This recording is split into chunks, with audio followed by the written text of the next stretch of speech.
what's happening on screen.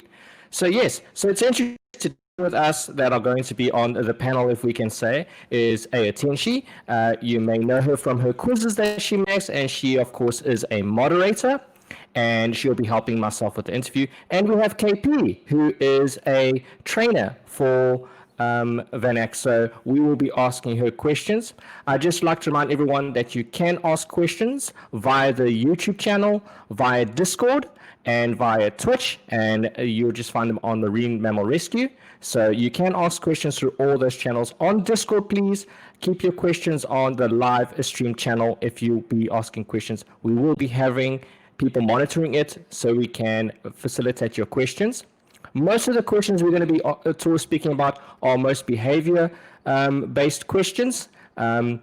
Not so much the anatomy of the otters. We will cover that at a later time if we have time or possibility. Right, so let's carry on with the show. Over to you, Aitenshi.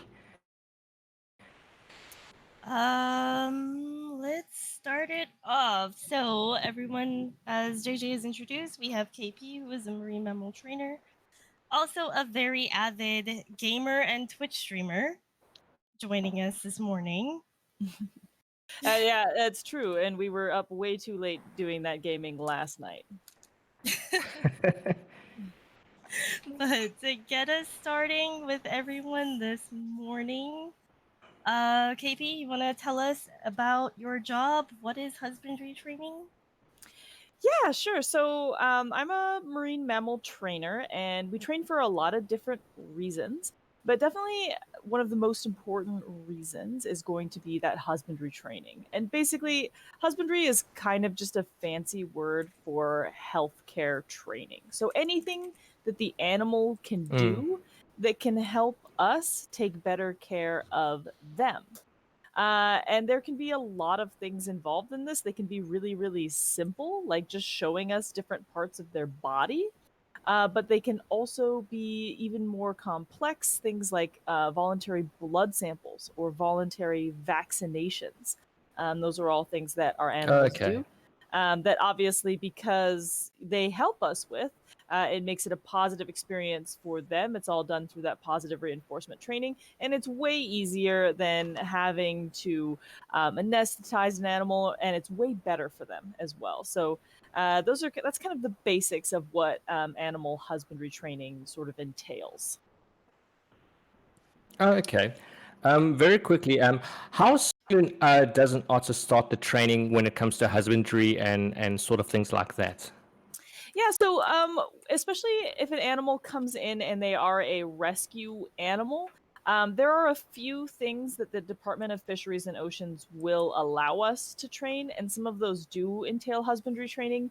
But typically, the real training doesn't begin until the animal has been deemed non-releasable, because we do want to make sure that if the Department of Fisheries and Oceans says that the animal is releasable, that the animal is not very used to, being reinforced by human beings and that sort of thing. But typically for sea otters, as we know, baby sea otters are not typically releasable animals. So the training starts very, very early with these guys. Basically, as soon as we get the go ahead, we're in it. They could be even just a week old at the time. Oh, okay. Really some questions coming through. I'll just ask this one and hand it over again. A question that just popped through is, have you actually trained any of the otters yourself? Oh yes, so you'll see me all over the stream. Of course, it's hard to recognize people right now with our masks on, but I am there. Yes, I was with Joey when the day after he arrived at the rescue center. So, and I've worked with Katmai since she was just a couple months old. So yes, I have trained every otter that you see on camera. So going back to this, we kind of want to know what it looks like. Like, what does a day as a marine mammal trainer look like? Right. No, for sure. That's a great question. So, it can kind of vary depending on what we have going on, and things have obviously changed very recently for us, being that there are not really any guest interactions right now. But typically, what happens in a day-to-day is we will come in. We have some different shifts for the trainers. So typically, the first people in are doing what's called a fish house shift. So they've got to prep the food. So especially when it pertains to the otters who have really specialized diets, that food prep can take some time. So we get in, we get the fish thawing in the sinks, and we start prepping the individual diets of all the animals. And that typically takes about an hour to 2 hours in the morning of just diet prep. And then we get ready to go out and see the animals. And when we first go out, we're always doing first looks, which, as it pertains to husbandry, is just a super simple thing that the animals just sit there. They allow us to look at them. We look at them. We go, this animal's bright, perky, looks great. No problems here. And then it can kind of progress where we've got our plans for the day. What are we going to be training? What are we going to be looking at for each individual animal? Who's going to get some special attention today? Do we have any plays planned today? Play is super, super duper important for our animals as well. So yeah, that's typically what a day looks like. We sometimes have cleans that we need to do. You guys have seen the pools be empty, and that's for cleaning, and that's also important for husbandry. It's not necessarily training, but it is important for keeping the animals healthy. Yeah. So yeah, we most do all those zen pool thing. cleans, and we do the dive cleaning as well. So yeah, and then look, they're getting little ice treats right now. I'm watching your guys' live stream. The actual stream, yes. Yeah. I think we enjoy the enrichment that you give them about as much as they do as we're watching it. Absolutely. Yeah, we get very excited for that. A very good question that just came up is, what order do the behaviors get trained in terms of the basics to the advanced ones, or the lights to the fun? That's a really great question. And honestly, I hope you don't mind like the vagueness of a lot of my answers, but some of this stuff really just depends. So, Of course. like if you're looking at like Joey, for example, who is obviously the star of the show, like he obviously had some grooming issues. So some of the things we might work on first with him are just him allowing us to really get in there and groom, and really be very comfortable with us allowing allowing us to take a comb and do some things like that.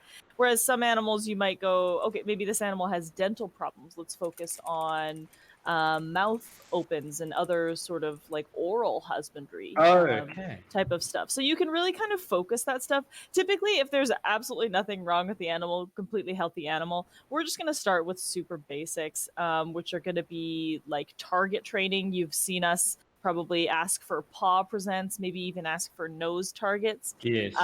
Those types of things can help us in the long run to get a variety of other behaviors. Can kind of be like gateway behaviors, if you will.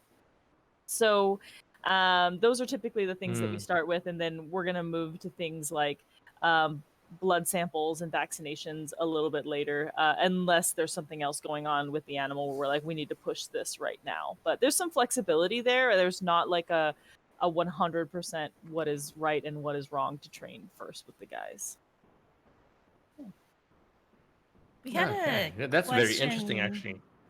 We had a question that popped up yesterday, actually, as everybody was getting ready for the live Q&A. Someone had asked if the husbandry training becomes so instilled in the animals that it just becomes second nature to them. That's a really interesting question. So I think that that could happen, and it does happen sometimes. When we think about things like what we call desensitization training. So for our sea otters in particular who do voluntary vaccinations every year, that's basically just desensitization training. So obviously we're not taking like having Taslina give a vaccine to to Joey or anything like that. So it's not like Yes. that complex, but what they're doing is they're sitting there, they're allowing us to poke and prod them, and then eventually give them a vaccine. So I think that some of that training, and I think you see it a lot with Mac in particular, who's very, very good at this type of stuff, is that we do a lot of hands-on stuff with Mac. We do it with all of our otters, and it starts as little as Joey. I think Joey's going to be very good for this type of stuff, because we are always touching them, and sometimes not even like, sometimes you might see pulling, poking, prodding, and the animal's just sitting there and being nice and calm, and that ultimately Yes.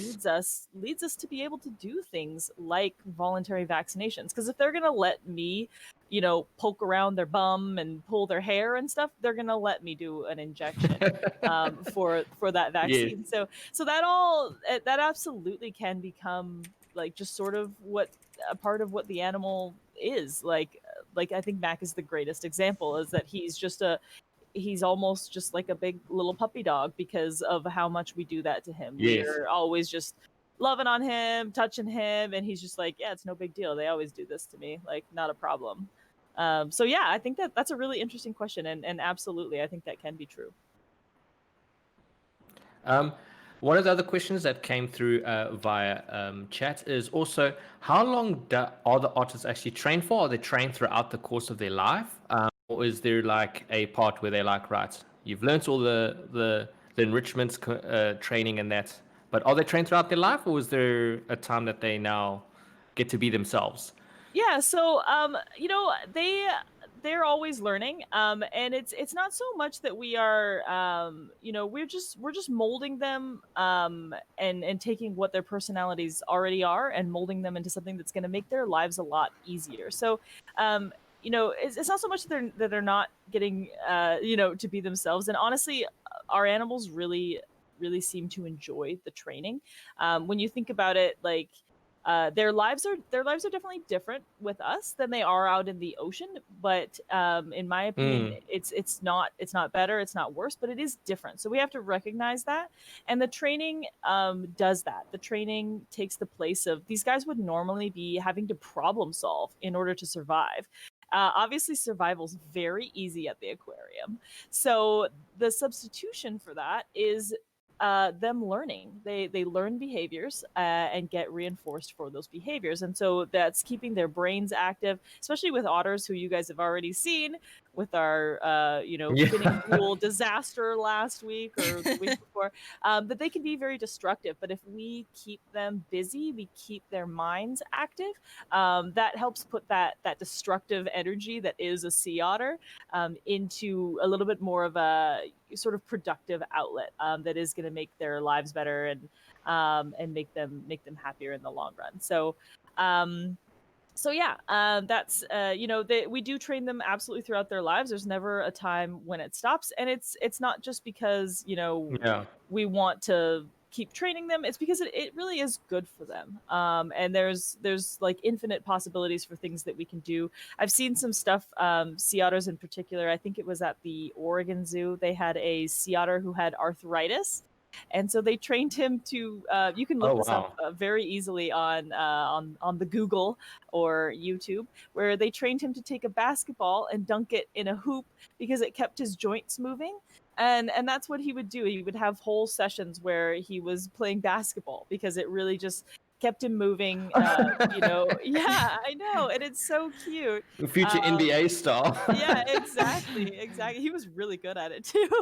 And so yeah, that's like an elderly animal that needs that kind of help. And often when they get older, that's when things are going to start to come up, right? Too. So no, the short answer is no. The training never stops. And it really is beneficial for the animals. So going along with what you just said with training and everything, a big part of that is the enrichment. Like, how do you guys go about planning and executing enrichment for the sea otters every day?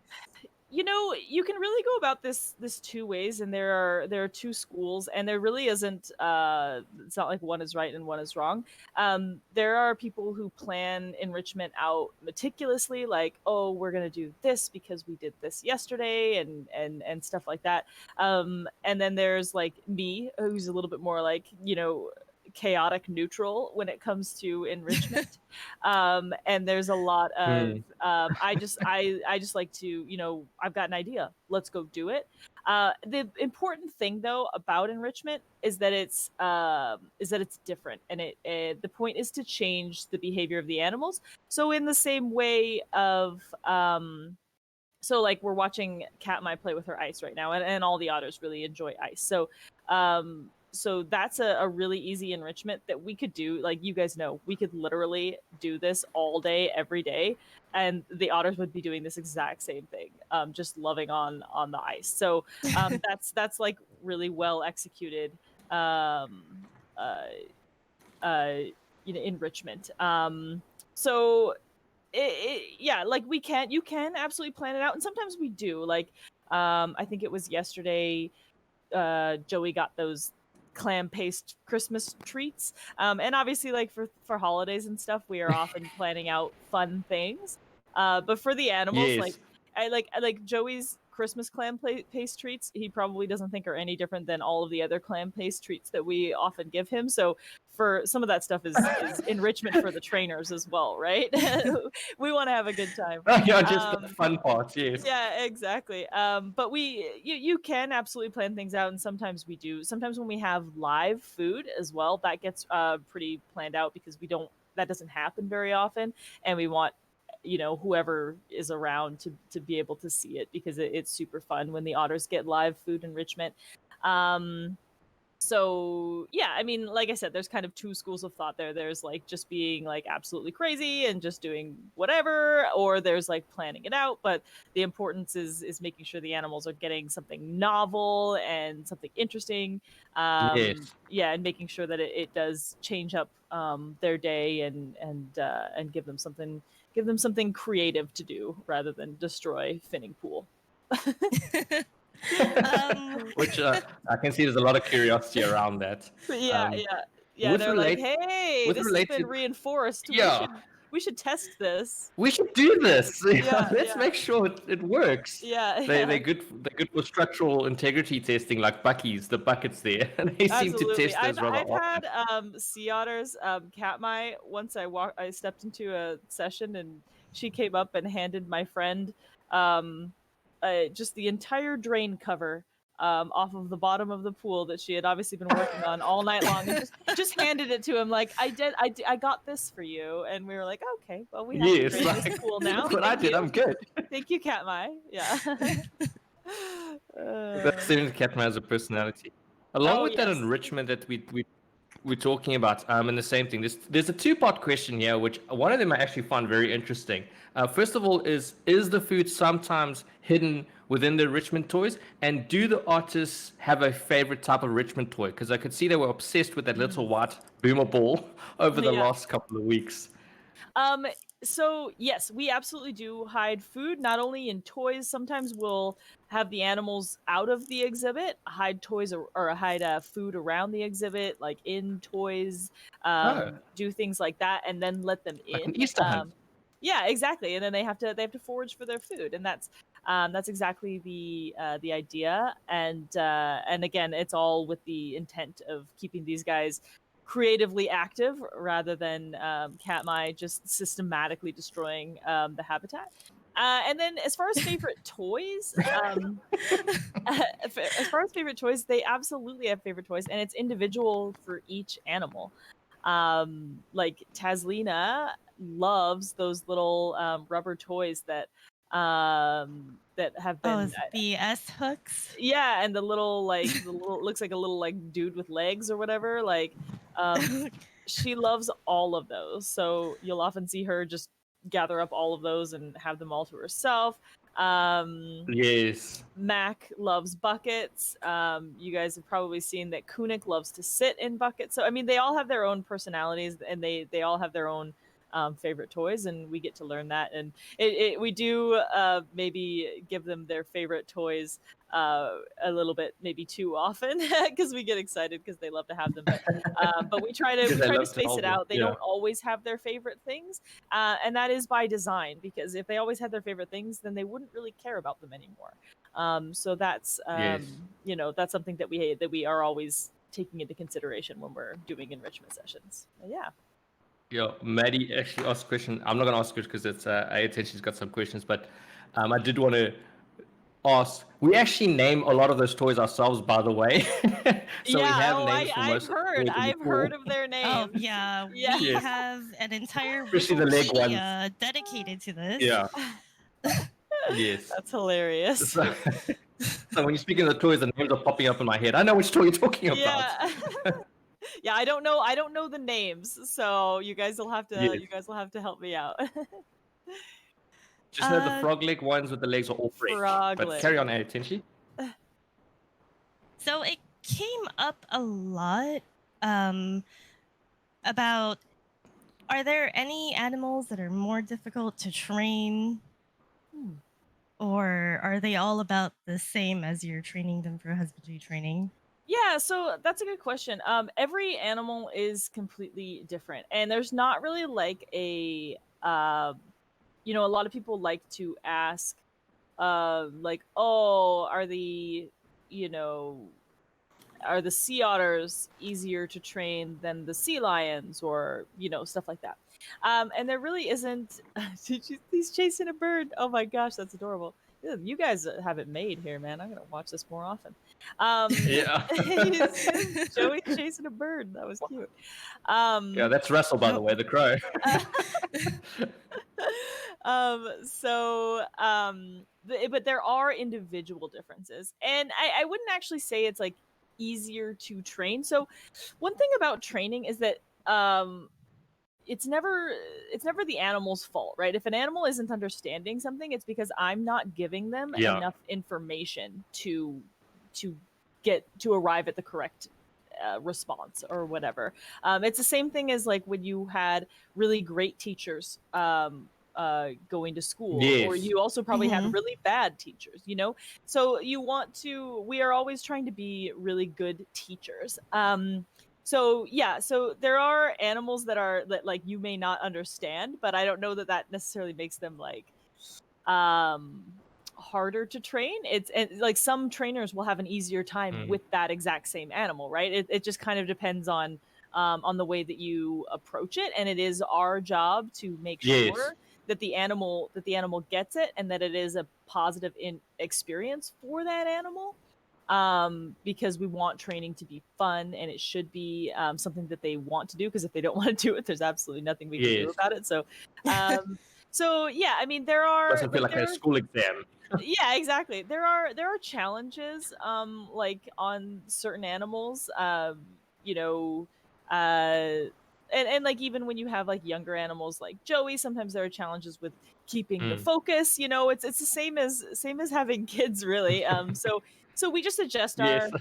exactly. We just adjust our training for the animal's need, and that way you can make everybody have an awesome positive experience with training. That doesn't really, again, with we're the doing otters, that thing where I don't really answer the question. I just kind of like dance around the question. I think that actually pretty much covered. Okay, It good. just shows the It gives difference in us the the otters. general idea. Yeah. It definitely does. Which is a lot more than what we would have had in normal. Do some of the otters have bond with certain trainers, or it's the question that came up that has been, or do they have favorite trainers that you may know of, or is it all Yeah. basically covered round? Yeah, I mean, they definitely know certain people more than they know others. They get to know the behavior of the people just as much as we get to know the behavior of the animals. And so if you spend more time with them, they're just, I guess, a little bit more used to the way that we do things. So examples I'm thinking of are just like gating, which is you may see us like moving the animals in and out of a certain habitat. It's very important behavior, and it actually Yes. be considered a husbandry behavior. And some of the animals, especially the otters, will not do that for people that they don't see that often. And it's not necessarily that they don't like Okay. them. It's just that they're like, I don't know what this dude is all about, or he does things just slightly differently. You know, and so it's like a stranger danger kind of a thing a little bit. But Yes. yeah, we build relationships with all of the animals. And it just takes time. But yeah, there are you know, and some these relationships are always changing too, right? Like there'll be, you know, years where you know, where Katmai seems to really like interacting with me, and then maybe the next year I don't get to spend that much time with her because I'm working more with the sea lion. So then maybe she's really Yes. into Rachel. So it just really kind of depends, and it's all that relationship is how much time as a trainer we have to put into it, what we're going to get out of it. But yeah, they absolutely do recognize us each as individuals. They know when something is different. They also know when you're not like having a great day. We always try to go up there with a great positive attitude, because if you go up there going, oh man, it's raining, like what are we doing, like they feel that energy too, right? Yeah. Okay, so they should feel the mood. Yeah, for sure. Uh, it's a okay. So we have this question, and a lot of people are curious about it. But how do you train, or yeah? So how do you go about training them to retrieve things? Because it's extremely fascinating. Yeah. To see them actually go down Yeah. and like dive down and pick stuff up and bring it back. Which like Yeah. at one point And you it actually was tell them to pick up specific things as well. Yeah. Yeah, that's a great question. So, when we start with retrieval training, it's pretty basic. We literally will hand the toy to an animal, take it back, tell them they did a good job by letting us take that, and give them some food.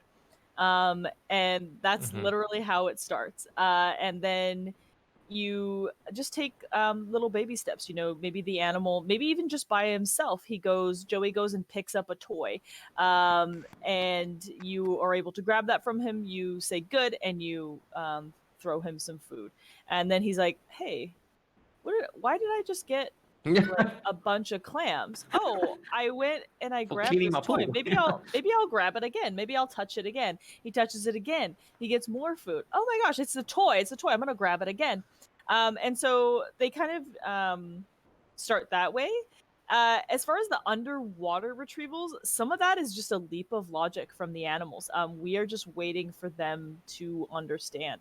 We can do some small things, like some of those toys, the buckets and things that do sink. We can, you know, kind of try to sink them halfway, ask them to get it. But really, you're just waiting for, and this is one of my favorite things about training, you're waiting for what we call like that light bulb moment, and you can literally see it in their eyes, where they'll be like, you know, oh, I retrieve things fine on the surface, and then like you're asking them to get something that's halfway sunk, and all of a sudden their little eyes pop open and they go, oh my god, I'm gonna get this toy, it's underwater, and they go and they grab it, and then hand it to you and like get a bunch of food for it, and then they're like, oh my god, I did it, you know, and hopefully they remember the next time what they did.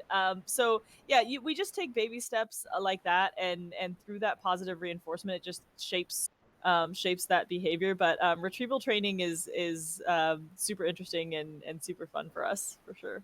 Yes.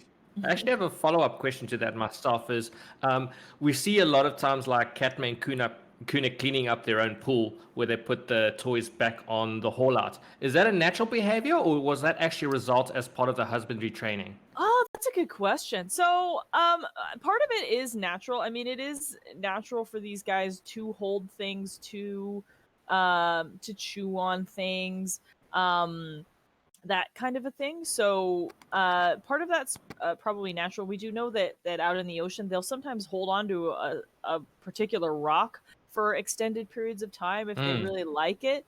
So I think that could be kind of associated with what the toys are taking the place of. here for us. So part of that is probably that foraging instinct that they have.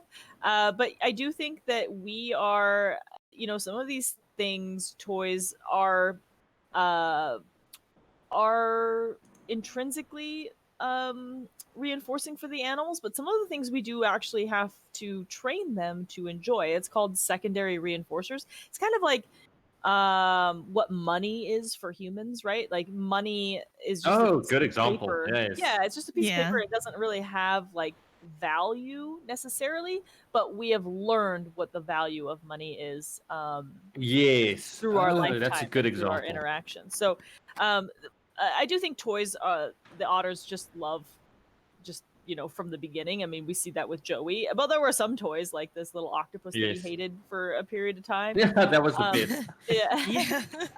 So there are some things that that we will actually actively reinforce them, and a lot of that could be that retrieval training. They're getting reinforced for basically playing with toys. So yeah, that's a really good question. I hadn't really thought too much about that, but I think it's probably a little bit of both, like all of my answers. A little bit of column A, a little bit of column B. So going along with that, there is a question. A lot of people often wonder about this, and one of those things is like, what what is your view on Joey's progress as far as training, and like, is it typical of any of the other sea otters, or is it different in any way? Um, I'm sure like the answer that everybody wants is Joey is a prodigy. He is the smartest otter that has ever graced the planet. But he's very much a baby otter. He's doing really really well at a lot of things, and I think he's just right on track for what we would look for. Honestly, he's probably a little bit ahead of the game as far as interactions with other animals. We introduced him a little bit early, which had some challenges, but in the end, I think it's really going to be beneficial for him, and it's really beneficial for us as well, having that flexibility to put different animals in. And we're seeing, he's with Katmai this morning, obviously, which is nice to see. So I think he's probably a little bit ahead as far as that goes, and that's also really helped us to sort of distance ourselves from him. We don't want to be distant from him, but we don't want him to be reliant upon us for interactions because he is an otter, and we do want him to have otter interactions. So I think he's probably also like right up the same alley as say Mac, who's really really good for, like we said, that tactile, that desensitization, just letting us like manhandle them basically. And I think he's gonna be a little bit of a Mac, which is great. That's what I'd love to see. Mac is a really great animal for a lot of reasons. So yeah, I mean, I honestly think he's right on track. He's learning things. He's doing a good job. I'd really love if he could learn to not scream anymore. That would be really fabulous. But that's his signature. It's his signature. Everybody knows. No, they all Everyone do knows the that. meep. It's so funny because they all sea otters do that, and then just one day they kind of just stop. So you guys gotta start mentally preparing like yourself. that. He's gonna stop the beeping. He's gonna stop it at some point. But no, yeah, I think And he's is he he's actually right on quite track. loud with it as well? Oh yeah, he's really With that loud. meeping. It's really loud. We get a small taste of it. We don't even Yeah. realize how loud it could be. Yeah, no, it's a sea otter screams are something else for sure. I guess that's what saved his life at the end of the day. Oh yeah, absolutely. I mean, with and his little that's the point. Not to be rescued by the Marine Mammal Rescue Center, but the point is, mom will find you. Yeah. She cannot not find you when you're making noise like that. From another state. Yeah, exactly. One of the questions asked, this is related to the training as well, is we've seen basically the otters being given a hand signal to either stand or tap the little paw. Uh, Is there some sort of reference to that? Is that entertainment? Is it fun? Or what is the purpose behind that sort of training? Yeah, so that's a great question. Those are natural behaviors, especially when you think of the tapping. Basically, what that is the same thing as a sea otter taking a clam or taking a Oh, rock and and jackhammering. banging it against something. So that's where that behavior comes from. And these behaviors are so mainly Katmai does a lot of those, but that is Yes. basically what we call like a captured behavior or a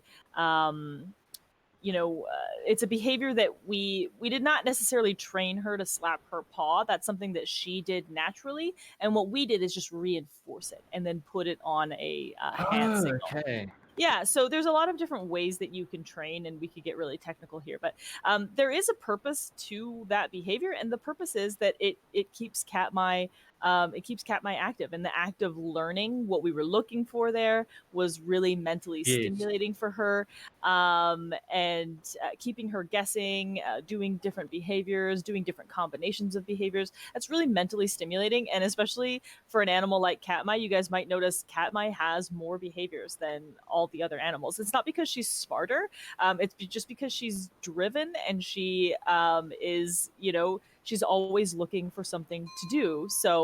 Um, so we are giving her something to do, Okay, and that's why she's queen. that's yeah, and that's learning new things, and that really helps us usually to keep her from just absolutely dismantling her habitat.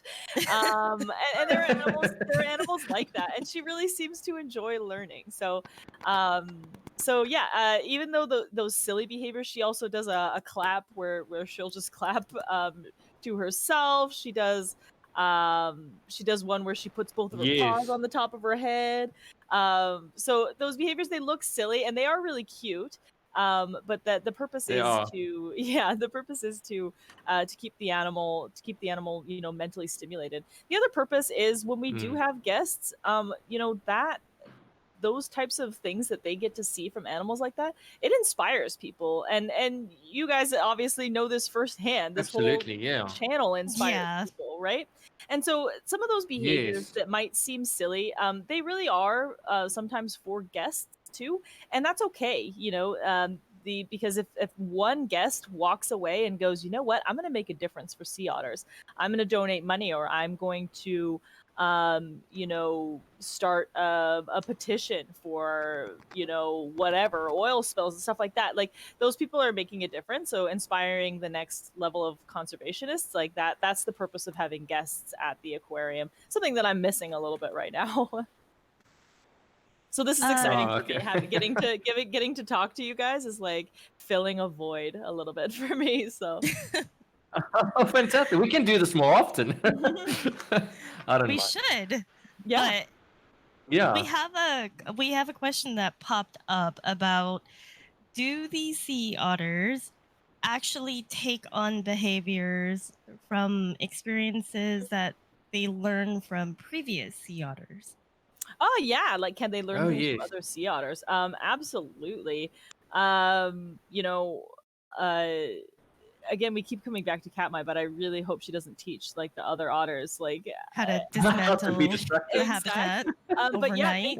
they can absolutely learn things from watching other animals. And we see that all the time. So it is yeah, I mean, that's they're learning from each other. They're learning, and that's part of the awesome thing about getting Joey really integrated into our sea otter family, is that he can start to learn a little bit how to be a sea otter. And you guys have already seen, like, his behavior has completely Yes. changed from being a little baby just fluff ball to being, he's a mini otter now. Like, look at him go. He's like, he's Yes.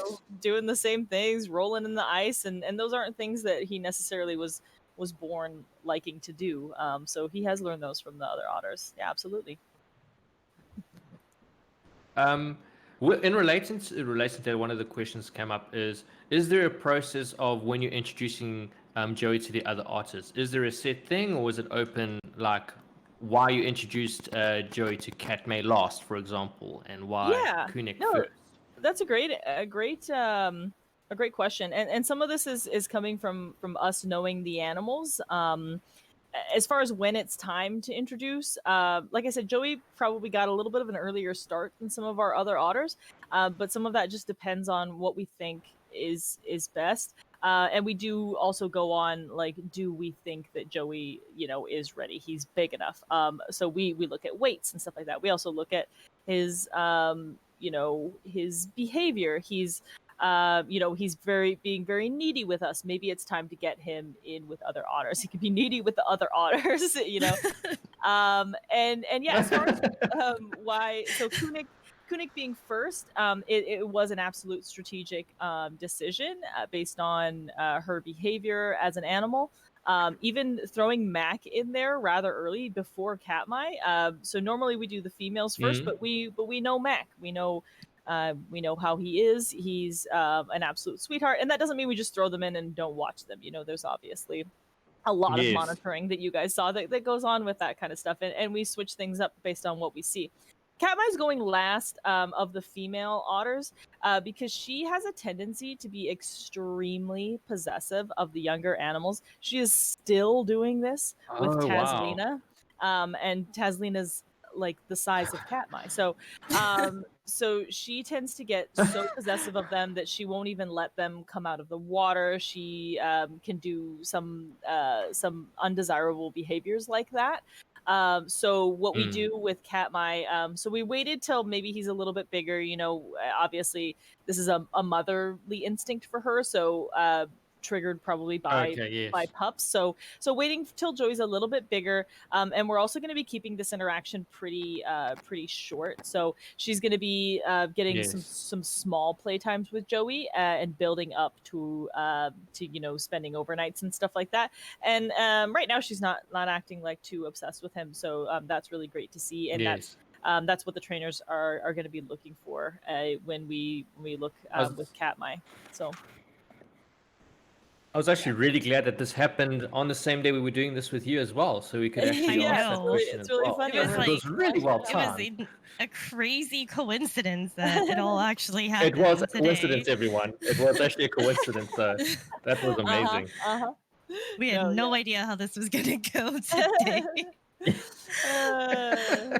Yeah, so some of that kind of depends, and then he'll eventually meet our other male otters who are just a little bit more dominant, and that's why Mac is good to go with them, but those other male otters can be dangerous. So yeah. Mac is the sweetest, bestest boy. Oh, he's a sharer. He gave the pumpkin treat to Joey. Yeah, he's a sharer. We have this question that popped up yesterday, and a lot of people always like to ask this because Mac was known to suck his paw, and then we saw Joey doing it. And people want to know if it's something that they naturally do, or is it just... So the same thing with with kids, it's an oral fixation, and even as adults we still sort of have this oral fixation whenever you suck on a lollipop or chew on some gum. It's really similar. It gives comfort in some way, and so the sucking on the paw is not necessarily like, I don't think I've ever seen like a wild otter do it. It's definitely, but maybe it might happen. I don't know. But basically what that comes from is like all of our otters obviously were separated from their mothers, abandoned by their mothers for whatever reason. So there's very early. Yeah, exactly. Very early. And so not early enough for like the weaning process to have taken place, or not late enough for the weaning process to have taken place. And and when weaning is done by the mother, like on the timeline, you don't tend to end up with things like this.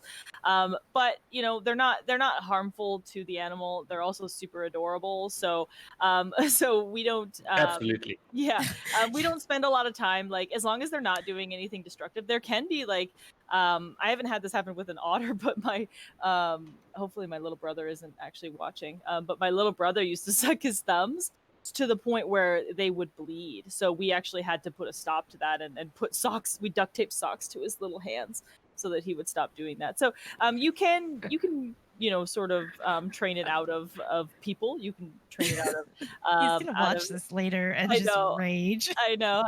No, he'll be fine. You can train it out of animals, but in this case, yeah, it's not really necessary. But it's an oral fixation, and it's just comfortable. And you've obviously seen it's something they do right before they get ready to go to sleep because they're nice and relaxed and they just want to, Yes. want to have a little chill out. And so yeah, and then it has the added benefit of being just absolutely adorable, especially when they do it like side by side. Yeah. Oh, absolutely. Oh And when yeah, he when he floats, you can when slap a Joey picture of them sucking Yeah. their paws side by And maybe side on anything, it's and people will buy it. oh I yeah. swear. And it's possible that Joey, because I don't remember him and some of the other trainers can correct me if I'm wrong, but I don't remember him doing that before he was put in with Max. So it is possible he was like, hey, what's that guy doing? Hey, that looks oh yeah, this is tasty, this paw. And yeah. So Well, we do know that, like, when Joey was little, he used to suck on towels a lot. yes, yeah. So So it's just Yes. it's a different manifestation of that, and obviously he doesn't get towels. So so yeah, he found something else. So good for him. Yeah, in relation to that, actually, that's been brought up. Would Joey basically get excited if he had to ever get given a towel again? Because that is one of the most questions that have popped up today. Is what would Yeah. Joey's reaction be if he got a towel again? So yeah, I mean he probably would be pretty excited. I don't know. I mean there is a real reason we don't give him towels anymore. It's not because we're mean. It is because they can be dangerous, and there have been otters in other facilities that have gotten seriously injured or even passed away from having things like cloth fabrics around, because they can actually Of drown from course, that yeah. in the water and stuff. And so that's why he doesn't have them. But I do think he would probably be pretty excited to see one You'd again. remember. Yeah, he'd be like, we should just throw a bunch of towels one day into his turtle pool and just see him lose his little mind. Oh, Sheldon.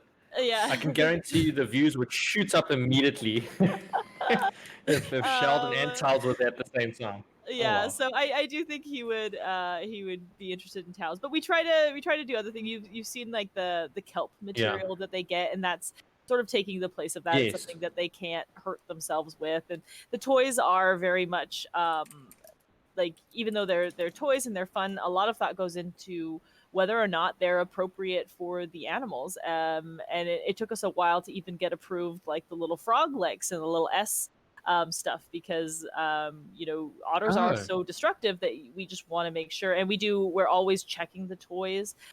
You may see toys leave the leave the Yes. cameras for like a few weeks, and it's probably because we're repairing them or we've taken them out of commission. We've got to get new ones because they are in constantly trying to destroy things. So we want to make sure that all the toys are safe for the animals, for sure. Yes, we've seen the S hooks Yeah, I can become vouch. eyes. Yes. Yeah, I've been stretched, and I can vouch for both of those toys that they are extremely durable. Yes. But yeah, Yes. Yeah, to survive a sea otter, yeah, it's they are very durable. So Yeah, they are like the most indestructible things I've ever seen, aside from Bucky. yeah. Anything that like a large dog can handle, usually it's fine for a sea otter. But I don't know, Katmai is something else. Okay, so we do have this question that popped up, and we are almost up to an hour that we have been on. But people Yes. want to know how is the staff coping with COVID right now, like with the whole pandemic and no visitors. Yeah. How are you guys coping with that? That's sweet of you guys to ask. Yeah, it's got its unique challenges. Like I said, I am missing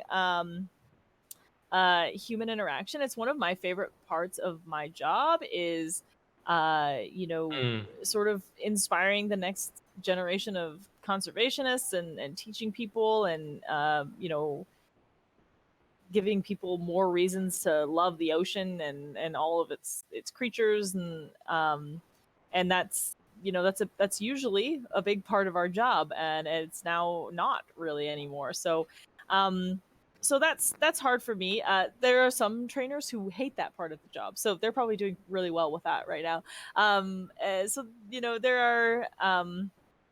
there are nice things about not having guests.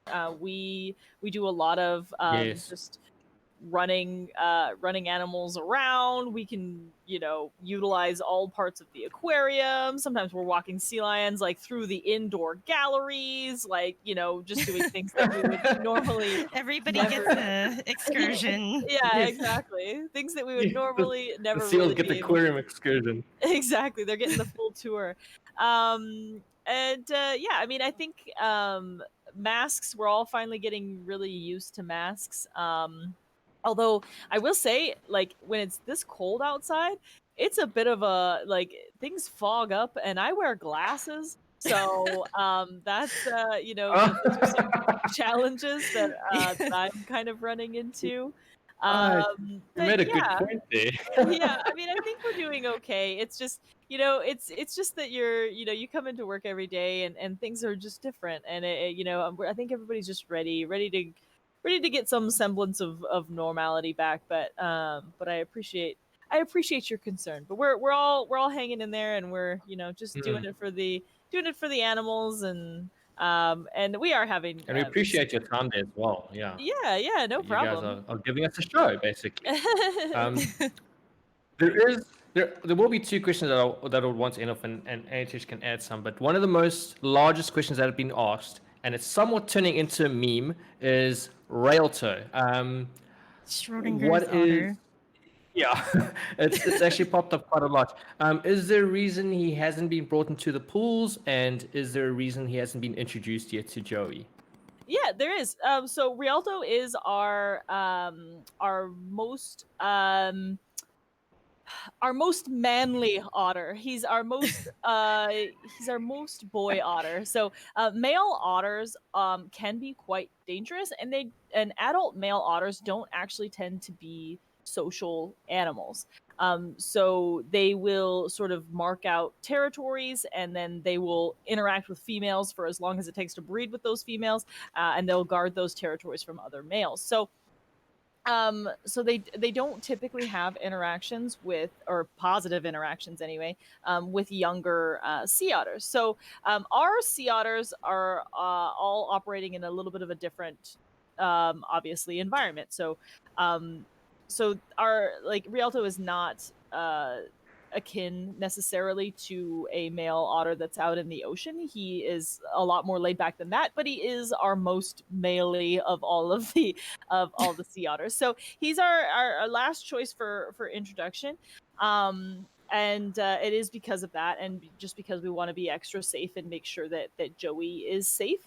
I think we're getting close. And the reason that you guys haven't seen him a lot lately is because we are trying to make Rialto less maley of an otter. So we recently got approval Mm. to castrate Rialto. So Rialto got the snippety snip snip just recently.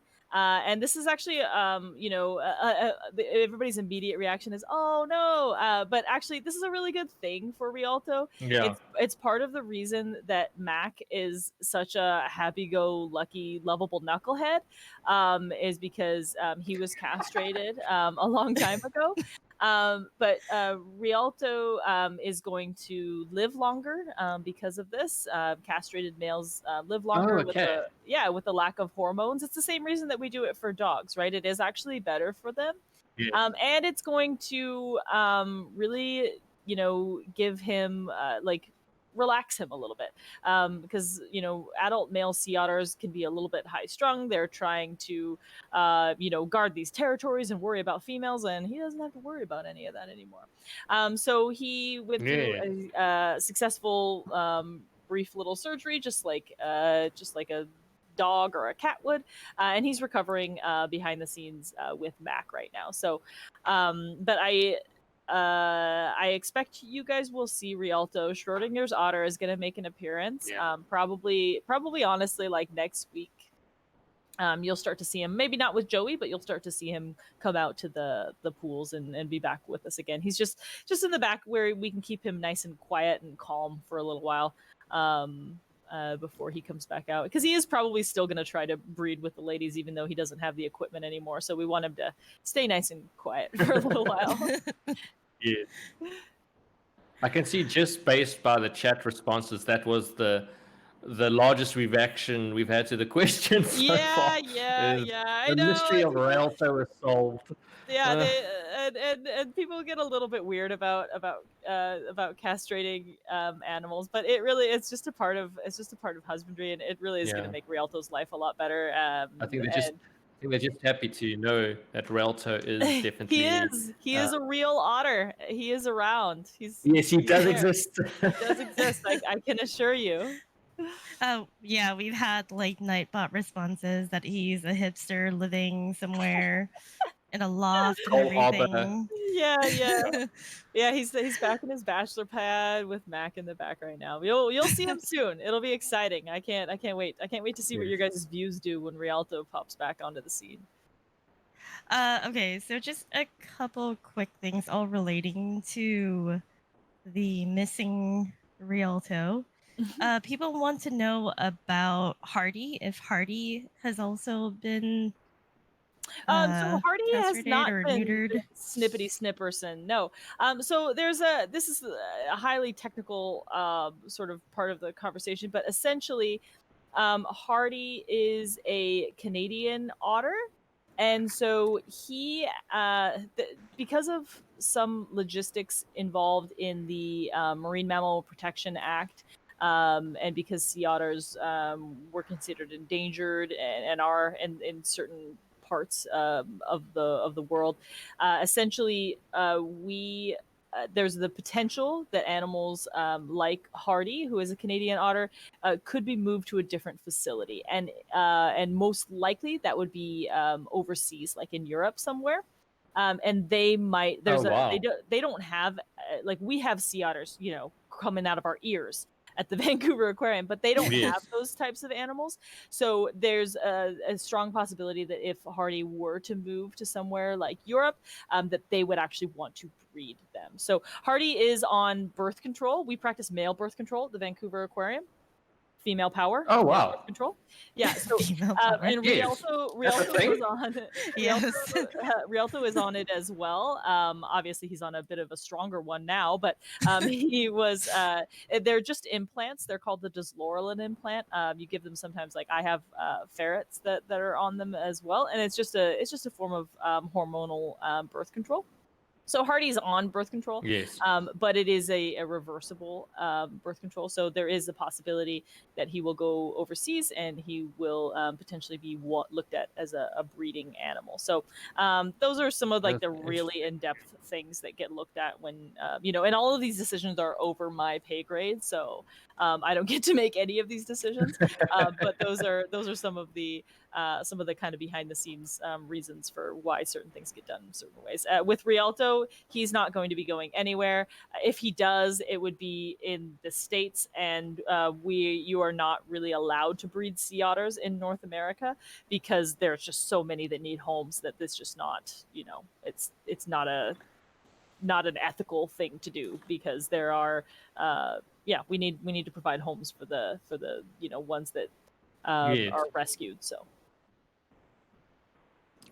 okay, we're approaching the end of the hour, and since the way we started with you, I want to end a question with you as well.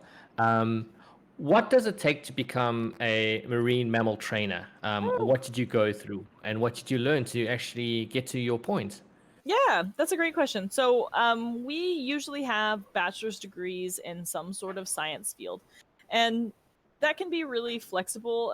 What employers really look for is just that piece of paper that just says that you have a 4-year university degree from somewhere. But I think the most useful degree is probably psychology for what we're doing. I personally have a degree in zoology and a degree in biological sciences. I didn't really know I wanted to be a trainer. I just knew I wanted to work with animals. But for people who know they want to be a trainer, psychology, that human psychology, it's literally the same principles that we are using to train the animals. It works on animals. It works on people. yeah, so same thing. But yeah, like I said, any kind of science-based degree. And then we have a lot of hands-on experience. So usually out of university or even while going to university, people will do internships at a variety of different facilities. And I Yes. actually started right out of university in September of 2010. I was taken on as an intern at the Vancouver Aquarium. So, Okay. yeah, so that's kind of where you learn a lot of the stuff, even though the piece of paper is important. Obviously, I didn't learn how to train sea otters in university because everybody would take that course and like nobody would do any actual learning. Um, but uh, but yeah, so there's a lot of that hands-on experience that comes from those internships. And sort of on the job training, and then there's a lot of luck involved because it's a job that a lot of people want for pretty obvious reasons, and it can be very rewarding. But yeah, so there is a lot of competition for these jobs. So there's a lot of getting your foot in the door and then keeping it there. Making sure that people remember you, they think of you. Making sure that you're doing a good job, Yes. and you're being very charismatic, and all those things sort of help along the way. But that's the gist of how you get a job as a marine mammal trainer. It's a little bit easier That's very interesting. for Americans because there's a lot of other options down there. But for Canada, Yes. if you want to work with sea otters, you got to work at the Vancouver Aquarium. So. Okay. Now, I really appreciate your time and the questions that you asked. I don't know if you had any more questions, Ayatenshi, if you wanted to ask something to end off.